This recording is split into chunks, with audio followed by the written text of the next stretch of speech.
Hello, and a huge welcome to Hey Live on this Tuesday. It's Tuesday evening over here in England, but depending on where you're joining in from, Sharon's joining us from the States, so I think she's having an early wine where she is. But a huge welcome to Hey Live. I'm super excited about this particular event. We're welcoming back Sharon Steed, who spoke for All Day Hey in 2019. I saw Sharon's talk kind of the first time when she did it at our conference, and I was just so kind of inspired by what she was talking about and kind of the message that I came away from the talk with. That I felt like we just had to get her on when we were not bound by geography, really. So obviously, during the pandemic, we managed to kind of call Sharon in. So I'm going to just kind of loop Sharon in right now to welcome Sharon. Sharon, welcome to Hey Live. Thanks so much, Josh. I'm so excited to be here and hang out with you, even though we can't do this in person. Yeah, I mean it's a weird time, obviously, but as I said, I'm really happy that we can kind of do this even if it's not in person. As I said, we first met when you came and spoke at the conference in 2019. Harry Roberts Right. introduces, of course. And yeah, I think we've just got loads to talk about this evening. Obviously, we've got a talk about empathy in the workplace and kind of in general, I guess. And there's been a few things going on in the States we could probably talk about, I imagine. Just fun stuff. Not a big deal. Yeah. But as I said, you're a lifelong stutterer, and I think the story that you tell around that, and particularly for me, the kind of ways that you can improve your kind of yourself and communication and how to connect with people. I think that was a really important message that I came away from with the talk you did at All Day Hey. So thanks for joining us. I really appreciate it. Of course. Again, I'm excited to be here, and I'm excited to talk about everything. There's so much to talk about. So much. Before we get started, I think I'll just mention Conveyor Digital. I just want to thank Conveyor for sponsoring the event. It allows me to kind of do these events, especially this one with you. So thanks so much for Conveyor. Check out their socials or on Twitter. I think we've been tagging them in all the tweets so far. So check them out. But yeah, so I don't know where to start really. I guess we'll just get the election out of the way if you'd like. It's fine. It's cool. So how do I feel about this? Well, I'm really happy. I'm trying to contain all of the really bad things I want to say. Yeah. Like ding dong, the witch is dead. I saw somebody tweet that and I just died. Yeah, I'm excited. I feel like we are, going in the right direction. And it's just really crazy because here in the States, people have such strong opinions about him and all of the things that he's done over the years. Yeah. And so a part of me was really surprised that he got all of the votes that he did, but then the other part of me was no, actually I'm not surprised, and I'm not surprised it took 5 days, and I'm not surprised that people are angry still. Yeah. But this is just it's just a weird, no, it's an awesome time to be an American, in my opinion.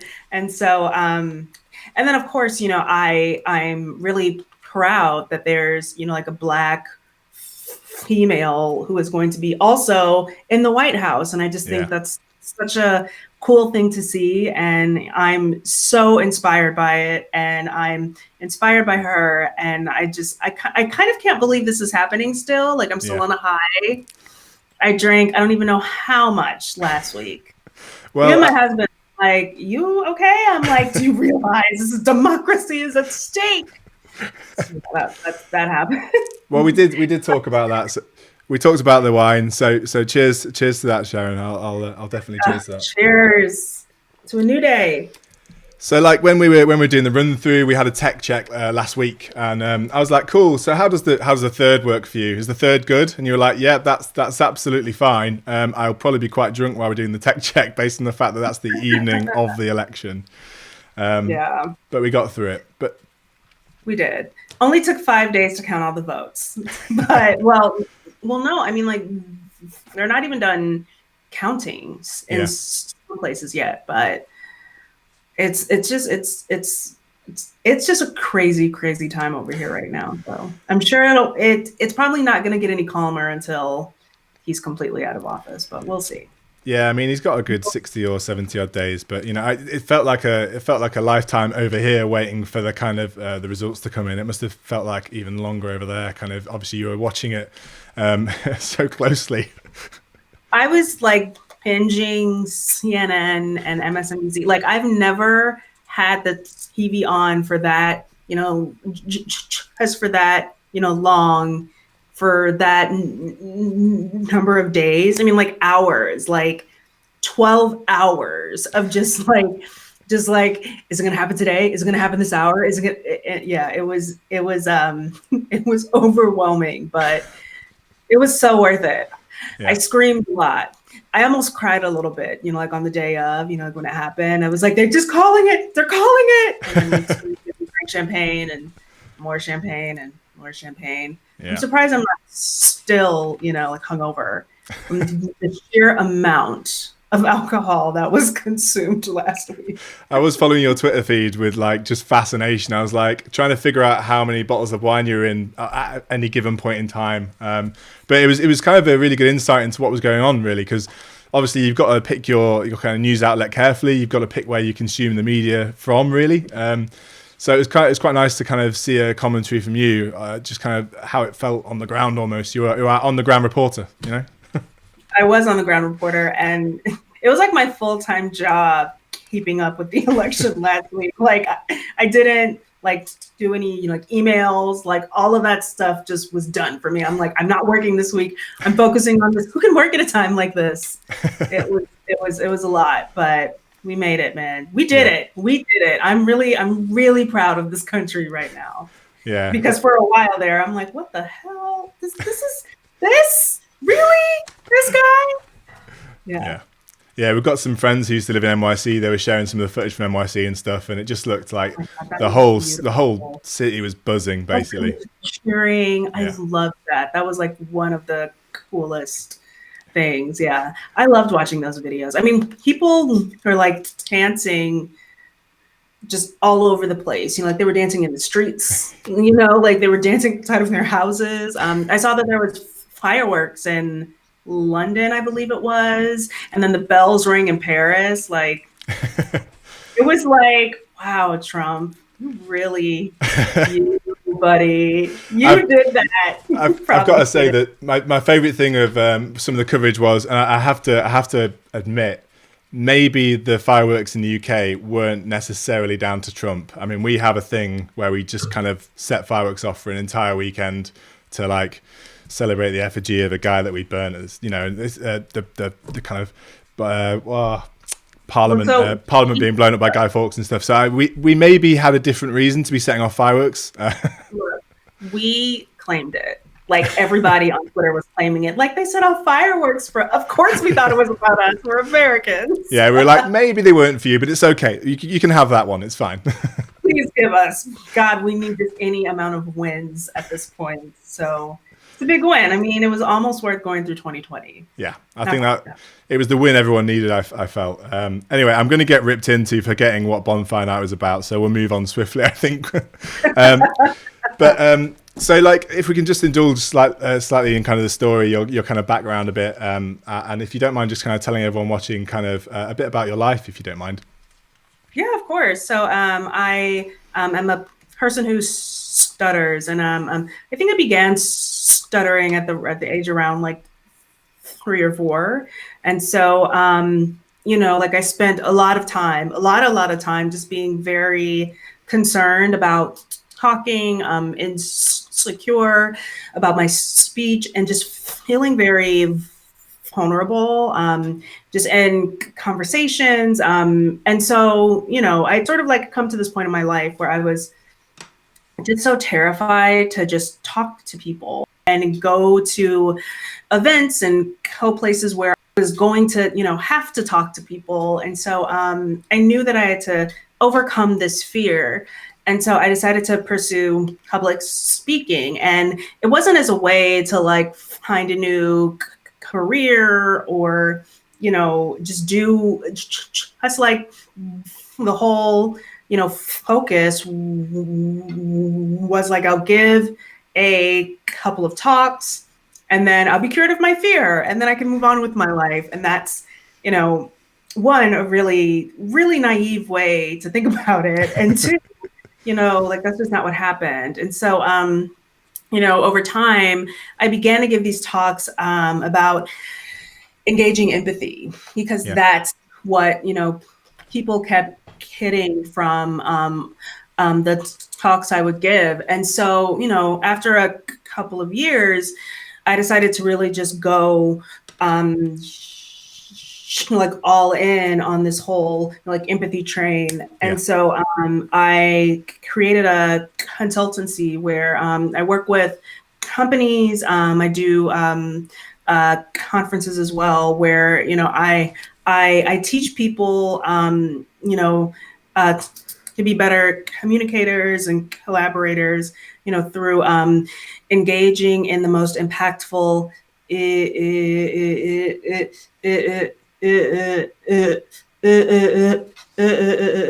empathy behaviors. And and so like that's a quick background. It's a weird one though, because it's I remember when we started the Hey events, I was like I was speaking to someone just before we started them, and I was saying I want to get into public speaking, but it scares me shitless. Like I'm absolutely terrified of the idea of it, to be honest. So I was like, okay, so we'll start an event and then maybe I'll get good at public speaking, and then it's kind of achievement unlocked, and then all the fear goes away and it's all good. But that never really happens at all. Of course not. No. Yeah, like you kind of set out to face a fear and think it's only going to take a couple of times. But I'm sure that if people are jumping out of planes, all they have to do is, do it a couple of times, and then all of a sudden they're afraid of jumping out of planes. No, that's not how it works, right? No. It's still kind of terrifying every single time, but you just learn how to sort of cope with the fear a little bit better as you do it, more and more. Yeah, and not just conference speaking that you do. Obviously, you've written a book, and there's loads of materials on your website as well. So at Sharon Steed on Twitter, all the Communilogue stuff's on there that you can go through and have a look around. But I guess it led you just to kind of spend a lot of your kind of time and most of your recent life, I guess, kind of focusing on this topic. Oh yeah, for sure. I mean, I never really saw this coming. I began my career as like a business content creator. I would write, social media posts and blog posts and, trade, publication posts and things like that. And so I wasn't really, I spent my, entire 20s just kind of avoiding having to talk to people. And so that's, a big part of the reason why I did become a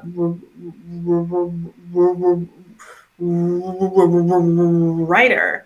And so, when this, these sort of speaking career kind of came along, I was like, oh, okay, I think I can do this. And I wasn't expecting it, but I think that this was a good path for me. And I can see how the experiences that I've gone through have all sort of culminated to like me being at this point. Yeah, and it's obviously led you all over the world as well. So like you came to England to do All Day Hey, but you've done kind of talks all over the world. What an amazing kind of career, I think. It's and obviously you get to see the world as well. I mean, maybe not this year, but you get to see the world. Yes, no. The only things I saw this year were like my house and a lot of grocery stores. Well, only a couple. Wine shops. The important things then, really, I have to say. Yeah, the just basics in life: food, house, wine. But you got a dog as well, which is the best thing to do. I did get a dog. Yeah, he's a quarantine edition. He isn't here right now, but if he does come back upstairs, I'll pull him up. His name is Washington. He's so sweet.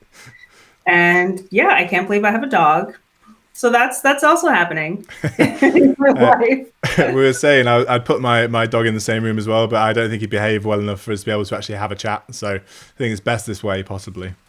Probably, yeah, yeah. But he'll come back in and he'll probably be quiet, maybe. But yeah, Well, I hope we we'll get see. to hope we get to meet him. But so one of the earlier kind of things that you wrote about was kind of how to talk to humans. It was kind of a topic. I don't think you speak as much about this one in particular much anymore. I don't know if, but that was a really fascinating topic for me, and it kind of centered around kind of communication insecurities mean that we don't always know how to articulate things properly, Mhm. and that was something that I hadn't really thought about before. It's quite important that. Yeah, for sure. And I think I created that talk because I was going to a bunch of these tech conferences where a lot of people there, they sort of feel one of their biggest sort of pain points is just communicating and just talking to people. And Yeah. so I wanted to create a talk where people could feel like you feel like you can't speak to people in a way that they can really like embrace and like understand. But um the whole goal of communication is to one, get your point across, and two, really connect with people. And so um that talk was just about like it's okay to be vulnerable. Mm. It's okay to be insecure. People actually really respond positively to those things. The most important thing, though, is that you are, talking and communicating. Mm. And I think out of that, one of the things we talked about when we are kind of running through some of the ideas of this is like being vulnerable doesn't necessarily mean that you have to use defensive language or it's kind of represent yourself in a way where you have to be kind of on guard. I think that's the biggest point of that, really. You have to kind of open up to kind of showing your vulnerabilities there. It's not easy though, is it?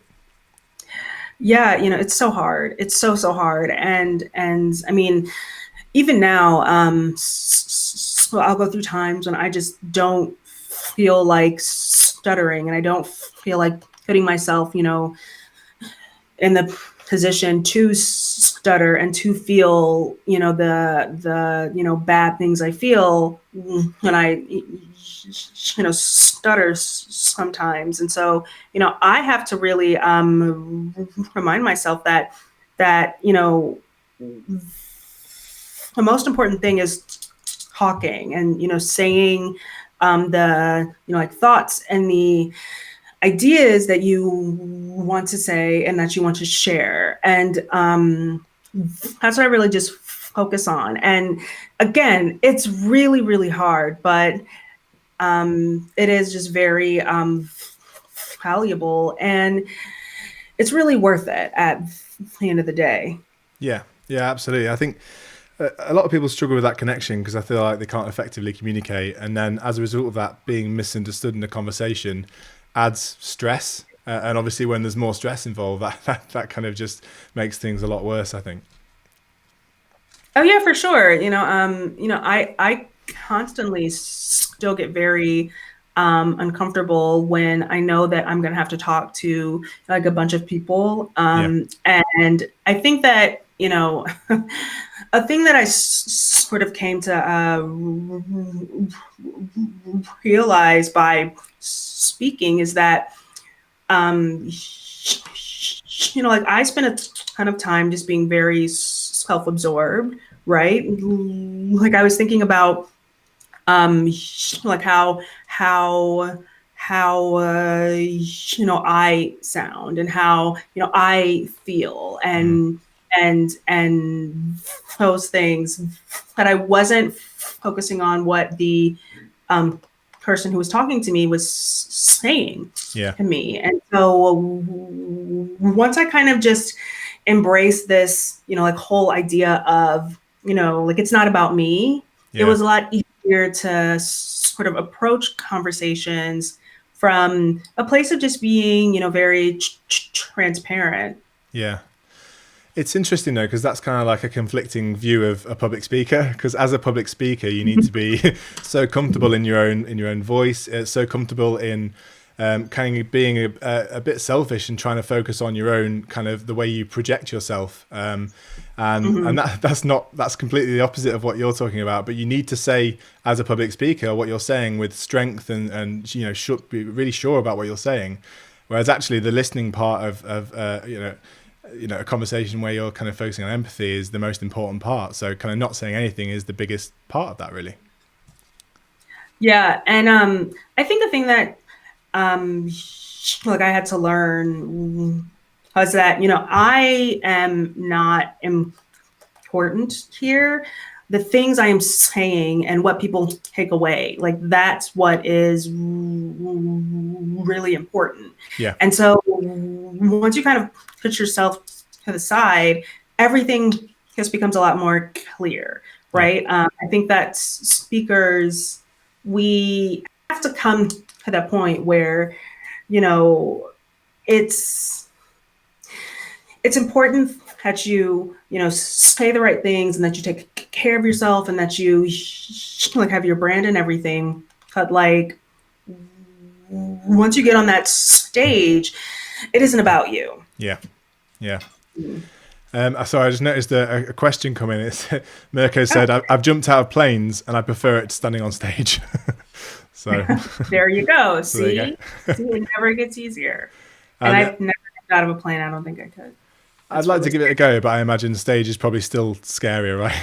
It's really not that bad. Yeah. I think that people are like overwhelmingly on your team here. You know, like if you get in front of a crowd that just like completely hates you, like that's a different situation. Yeah. When you're, you know, on stage, people just want to hear what you have to say.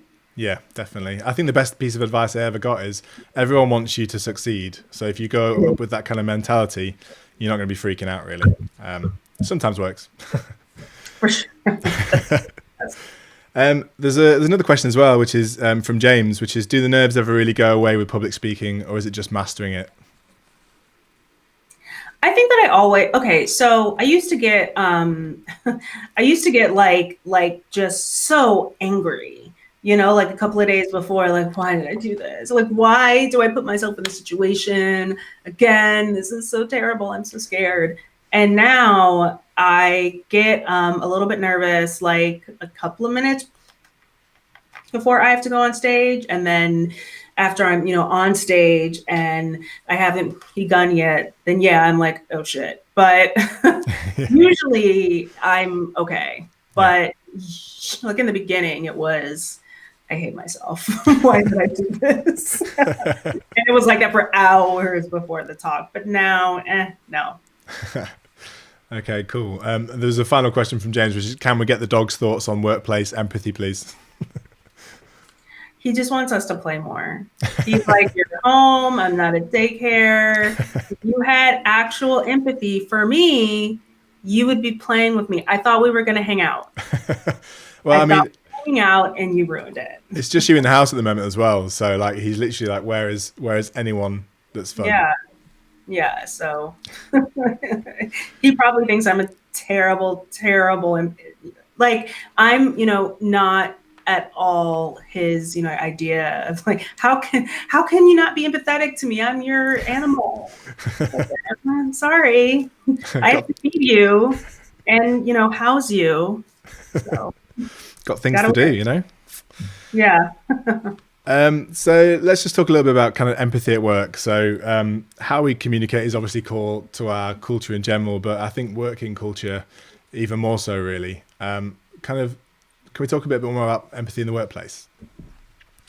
Yeah. So, I mean, there's a lot of different things that you can, you know, do and say to either, you know, improve empathy or destroy it. And so, you know, I'm always going to come from a place of, if you want to be more empathetic, then you are going to want to focus on your communication first. And so, you know, every time I go into companies and I'm talking to, you know, clients or to teams, the first thing I do is say, you know, like what are the problems here, right?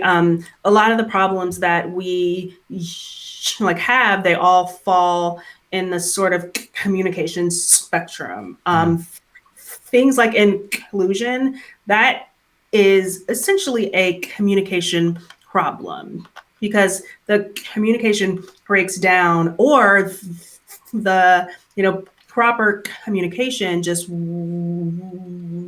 wasn't ever there to support a diverse environment, Yeah. right? And so once we figure out the problems, I then sort of facilitate discussions on just people's personal experiences around like communications failures and communication successes. And then through that, we sort of figure out, where exactly collaboration is failing, and, how you as a person is sort of feeding into the, failures of communication, as well as the failures of collaboration as a result of just your own personal experiences and your own biases. I feel like I went on a very long, windy journey, but I hope that makes sense. It makes complete sense. I think we're kind of implicitly talking about kind of spoken communication here, but do you think the medium is important? So, in tech, we use tools like Slack and WhatsApp and all sorts of kind of text tools to speak. Obviously, now we're talking more through this sort of medium, which is a lot more natural. But do you think the medium is quite important? I think that, so for me, I'm like an old millennial. And so I'm, going to think that it's better to, talk to a person. But I realize that, a lot of the things that we do now are very much focused in Slack and different sort of chat, softwares. And so, I think that a lot of the inflection and body language, facial expressions, all of that stuff is completely like absent on these platforms. And so, communication is an entire body experience where, when you're talking to a person, there's a lot of other things that are going to, help you get your point across and to help the other person, be a lot more informed on your, opinion and on your ideas. And so, obviously, I'm going to say it's better to talk to people. It's better to see people. But, if you can, then I think that it's great to talk to people. But if not, then, you got to do what you got to do here, right? We're all living in this global pandemic. A lot of people are working from home. And so, it's hard. It's really hard. It's interesting because everyone has kind of a different opinion on the best way to communicate in the workplace, especially places that are mostly remote already before the pandemic. So there's kind of a DHH, David Heimeyer Hansen, who's the creator of Ruby on Rails, the kind of framework. He's famous for writing loads of books, as well as Jason Fried, his business partner, of talking about kind of meetings are toxic and don't bother me unless you need to really, can that be an email? Can it be a message, or whatever? Or can it be like a Basecamp post? What are your thoughts on that? Because that's kind of a different, I understand where they're coming from. I'm busy. I just want to work. Let me crack on. But equally, do you feel like some of that culture is lost in that, and you kind of lose some of that empathy in that kind of method of communication? Mm-hmm. It depends on the, kinds of things that you guys are trying to talk about, right? I have definitely been on calls where I was thinking, wow, this entire call, it could have been an email. And so I think that a lot of the time, I think that a thing to, take into account here is that, sometimes the best thing to do is to not talk and to not say something, or to just save people's time. Yeah. Right. So if this is a thing that doesn't, require a 30-minute long conversation, then then then like it's okay to just do it over Slack or do it over Basecamp or whatever. And like that is also incredibly empathetic, because you are saving people's time, and also saving their energy, so they can invest it into more important, more pressing things. Yeah. And I guess it's contextual. So like, using Basecamp to articulate something technical might be different to feedback on a design or something like that. I think that's probably quite important, but I don't know. I just feel like some of that kind of communication might be lost in that sort of thing. People want to, on the example of feedback on a design or something, like you want to feel people's thoughts on it. You want to feel kind of what they feel about it. And I feel like a more natural form of communication is the best way there, really. But maybe that's just me. I think it depends on the person. Some people can take things, over text and just feel like, okay, cool, that's fine. But other people are probably going to want to have some sort of conversation around, the specifics on, the things that they could improve, the reasons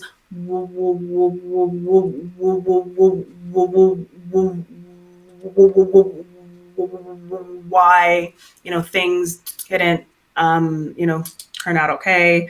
And so it depends on the person, and it depends on their preferred style of communication with the with their coworkers. Yeah, and I guess it's about kind of creating a culture to allow those sorts of voices to be heard more. So those people may want to be heard, but they're unsure how to go about it. And I wonder if like the kind of more text-based ones that make it easier to articulate, you can think about the way that you want to respond to something, or you might want to announce something. Whereas obviously in person, or at least with these sort of live conversations, it creates a lot more anxiety around the process of articulating yourself. I've actually heard that several times from clients and from people at like events and everything. And I actually think that's a really interesting concept of like, just saying something is very anxiety inducing. I understand that because I'm a person who stutters. And so I have this sort of apprehension focused on like communicating things in a fluent and understandable way. But the other side of that is if you put things on via text, so Slack, etc. A lot of your feeling is just gone, right? Yeah. It's lost in translation. And so it's very easy to be sort of misunderstood via text. And it's also easy to just be it's actually really interesting because I was thinking that like it's simple to sort of take your words completely out of context, and that's the thing that goes on, especially in like journalism, how quotes can be taken completely out of context. That can happen in and email very very easily. Yeah, absolutely. There's a couple of notes from some of the people that we have in the community tonight. So one of the comments was from Mark Barrett, which is on speaking. My son gave me some good advice the other week. What would you like to hear from someone speaking? Just do that. Just be yourself, which is always a good piece of advice, I think. Mm-hmm. And Yeah, and also Charlie Marsh has said, agree with Sharon. Communicating empathetically at work is tailoring it to the person, not to yourself. An exec may not have the same scarcity of time, which is also true. Yeah. So, Yeah, my partner, so he calls it managing, up, managing down, managing sideways. And so right. you have to sort of, like approach every single person in the way that's going to be most succinct and most preferable to them. And Yeah. so that's a great example. Yeah, that's a good example. And there's also Jim Moran's just mentioned the nerves never go away for me, but after the event I generally feel good, so that helps me with the next gig. But is over rehearsing, good or bad? Is there ever such thing as over rehearsing? I think that there can be. I'm the kind of like no talk that I give is ever exactly the same Yeah, because I don't have like a script. I try to go off of, the feedback I get just from the crowd. Like there are certain, things that people can do where I'm like, okay, I should talk a little bit like more about this one thing and like not talk about the things I was going to talk about. And so, yeah, I mean, I don't rehearse a ton. I do put in a lot of time just creating talks. yeah, And so I think that makes up for, just me like not going over and over and over and over and over again. I don't want to sound too rehearsed. I want to sound as conversational as possible because that's what, really draws people in. Like they want to feel like they're having a conversation with you, yeah, even though you're essentially delivering, just you up there alone and you're just talking out into the abyss. Well, no, like it's a conversation and you like have to make people feel that, you were talking directly yeah. to them. So yeah, so I try not to, that was a really long way of saying I try not to rehearse too much because it does sound forced and, Yeah, you know what I mean? It just sounds weird. I do. Yeah, I think I don't know about you, but when I first started trying to do public speaking, like I'd have each slide with like some religious kind of a religious set of notes for each slide, and because it was such a kind of fixed structure, I couldn't really ad lib it or And it took me a while to realize it's about the content. It's not about like exactly how you deliver it, because if you know the content well, you'll have that conversational relationship with the audience, right? So. Oh, absolutely. Yeah, that's what it's about. There's another question from Jim. Well, not a question, but a statement really. The hardest thing for me as a kinesthetic person is having to adapt to this purely visual and auditory world. How do we empathize with those that prefer that way of collaboration? I mean, goodness, the cool thing about, like trying to engage empathy is that it really does sort of broaden your abilities and your processes, right? Like I don't know a whole lot about the visual like aspect of things. Like I do well with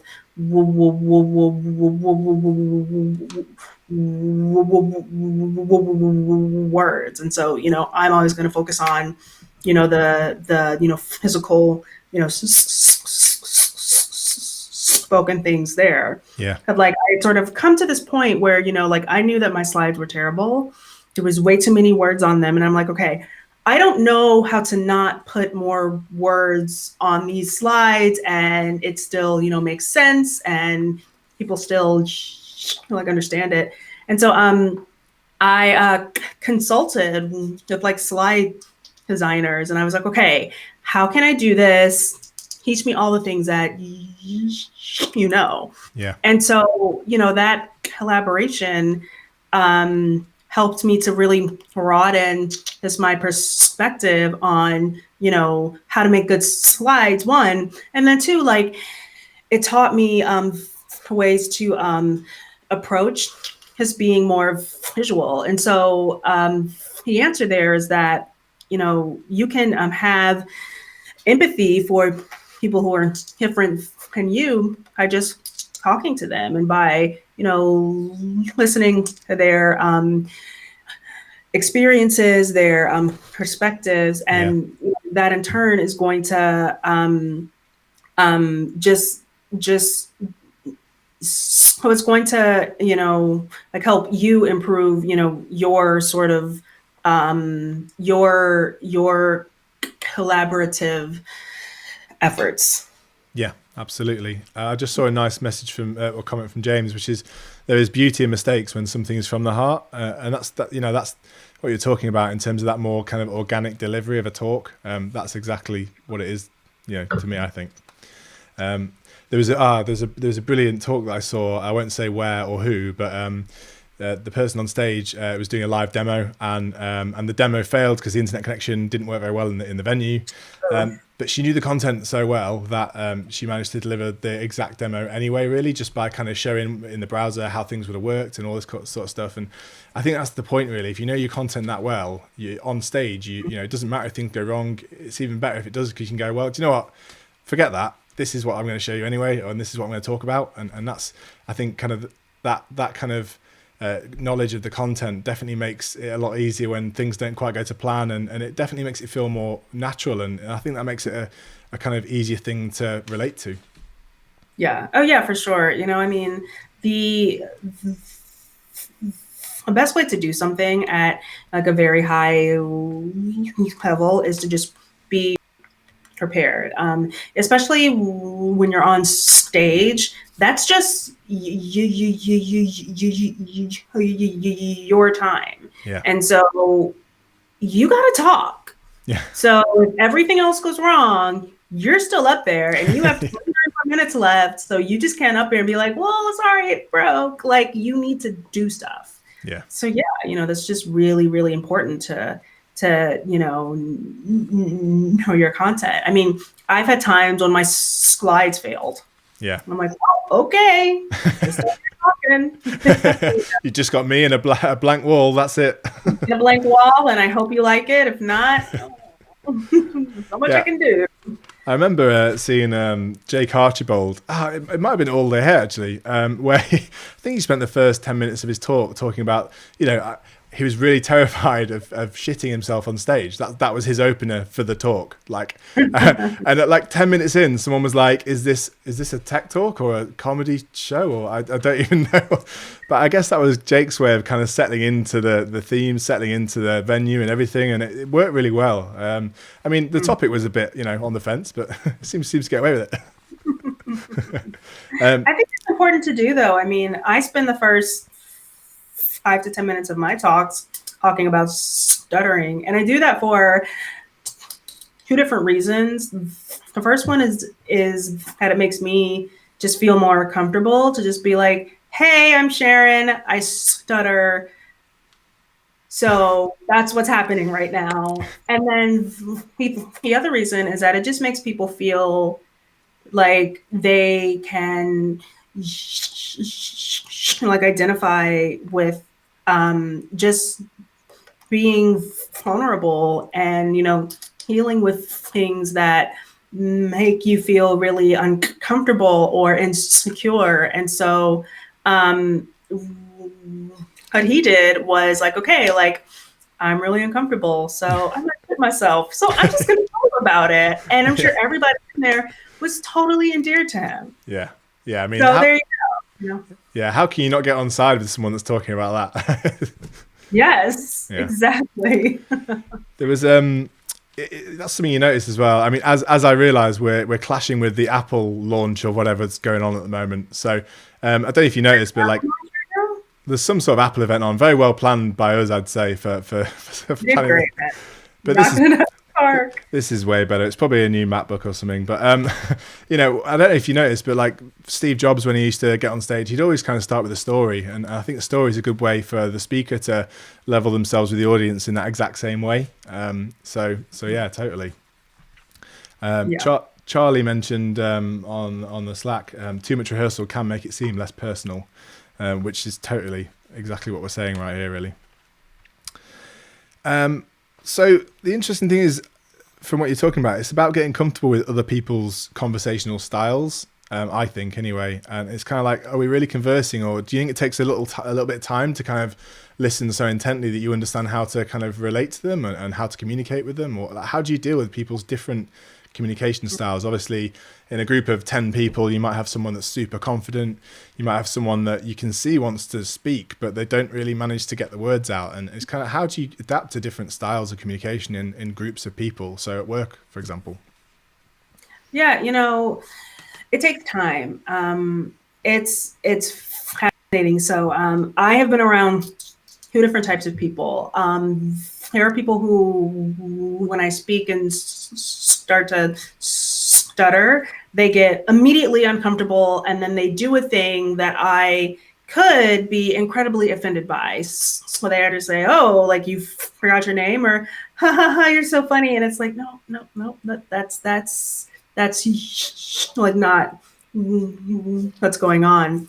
And then there's the other type of person, and this person just sort of takes it in stride, and they're like, "Oh, okay, you stutter, or that's just how you talk, and I'm just going to treat you how I would treat anyone else who was talking to like me or another person." And so I just think that that's just a really good sort of lesson in how to approach people who are a little bit different than you, or like have a different communication style than you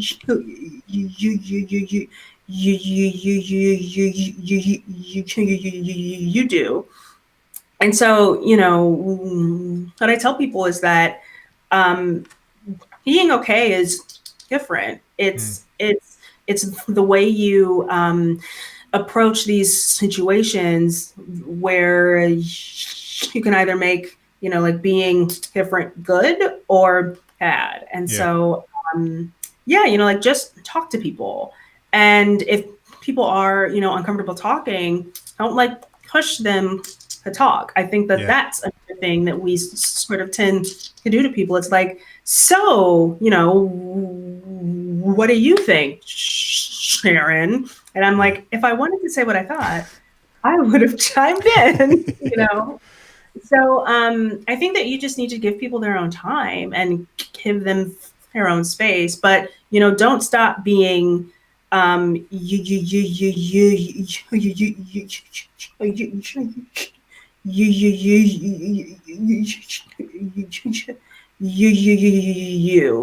because I think that takes away the authenticity of just conversation if you're being anything other than yourself. Well, yeah, exactly. Like, the first kind of person that you mentioned at the start of that, really, in terms of the way that, like, oh, you stutter, kind of almost kind of dismissing it. That's them projecting onto you, and that's setting the tone of that entire conversation, which is never going to go great. Let's be honest. Oh yeah, for sure. Like, I'm out. I'm done. Like, I understand that you are uncomfortable right now, and so you are just reacting to your discomfort. Yeah, totally. But like, I'm just like, all right, I totally understand, but like, I have days when I just can't. I'm like, you know what? Like, this is personal for me as well. So could you just like talk to me? That'd be great.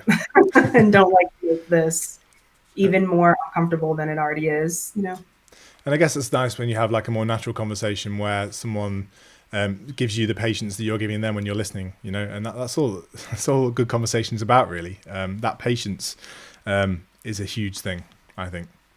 Yeah, absolutely. So one of the good things that I heard about listening, and one of the kind of the best takeaways that I've ever heard, was like replaying back to someone what they've said to me.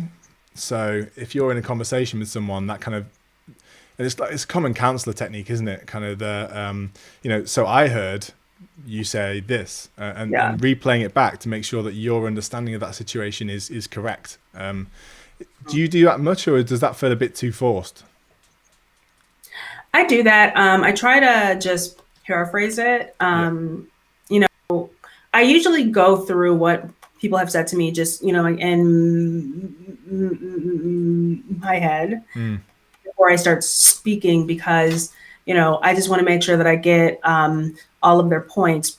But if I'm in a more challenging conversation where, I know that like I can get on the defensive really, really easily, I say it out loud, because a lot of the times we don't hear, what people said. We hear our opinions of the things that they said. And so by saying their words out loud, it sort of gives us that clarity of like, okay, like I heard this, even though I'm thinking this is what you actually said, Yeah. And Yeah. so it just keeps the conversation going forward. Yeah.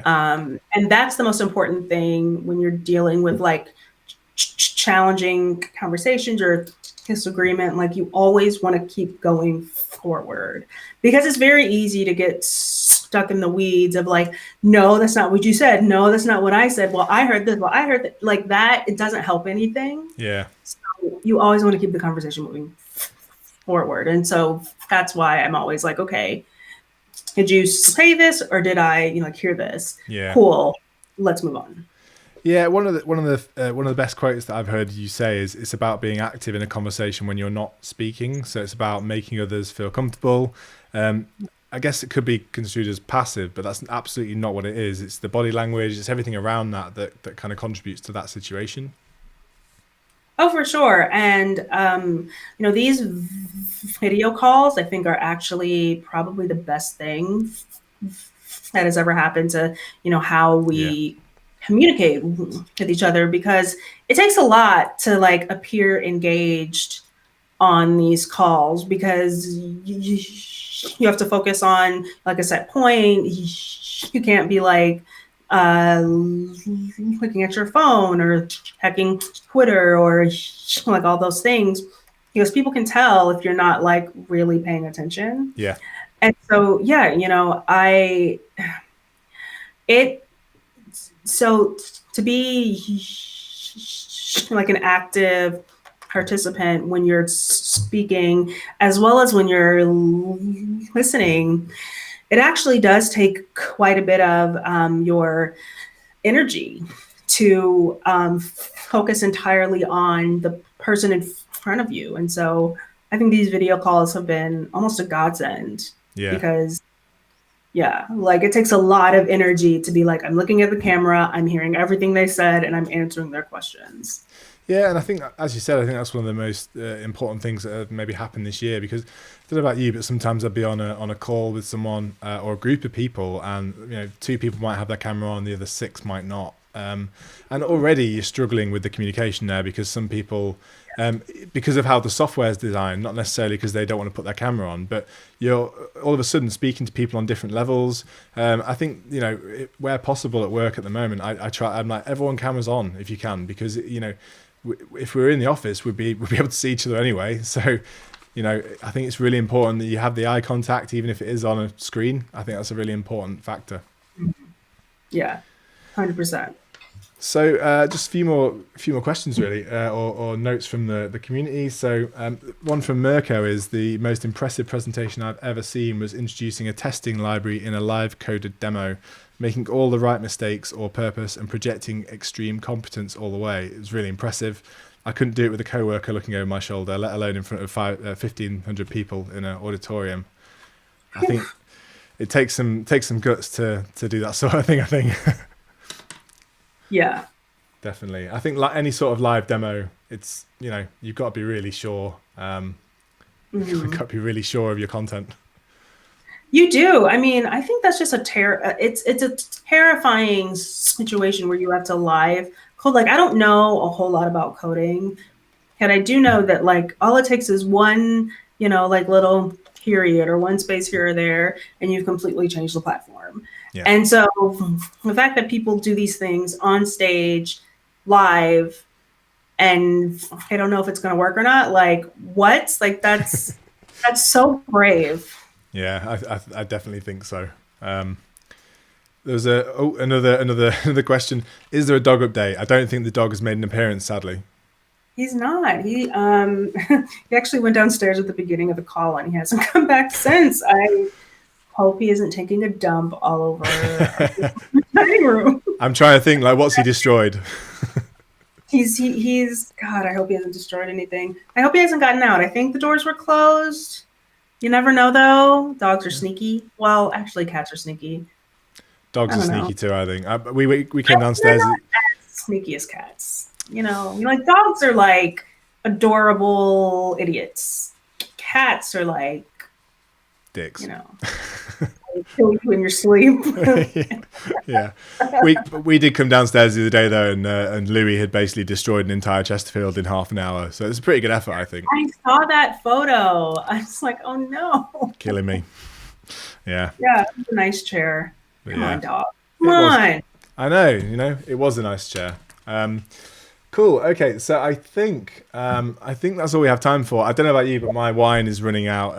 I'm desperately low, so I think I just opened the bottle, so I'm good.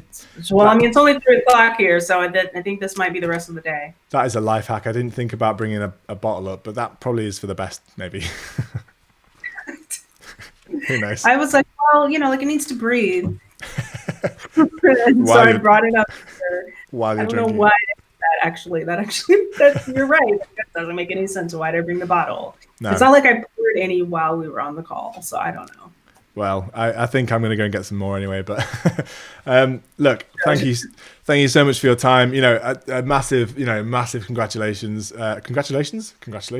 We're so happy for America. Occasion. Okay. Yeah, I'm congratulating you. Well done, Sharon, specifically for Trump. Hopefully, not being an officer. Look. I am in Pennsylvania, and I'm not saying it was my, one vote that put it over the edge, but I'm just really proud that my vote actually counted this year. It actually mattered. Yeah. Because I live in, like a swing state. So yeah, matters this time. Yeah, because you moved your postal vote this time, didn't you? Because you used to live in Chicago, was it? I think Chicago. Yeah, and that's always going to go blue, so it kind of doesn't matter if you vote or not, but. Here in Pennsylvania, everybody needs to vote. So yeah, I did that. I'm proud of me. It's all well done. Thank you. I'm sure America will be celebrating for a fairly long time to come, to be honest. But it's amazing news. I was so happy when I saw the news come in. But thank you so much for your time. I've really enjoyed chatting to you. I hope we get to see each other again soon at a conference in the future. Yeah, I really hope so too. I know. That'll be fun.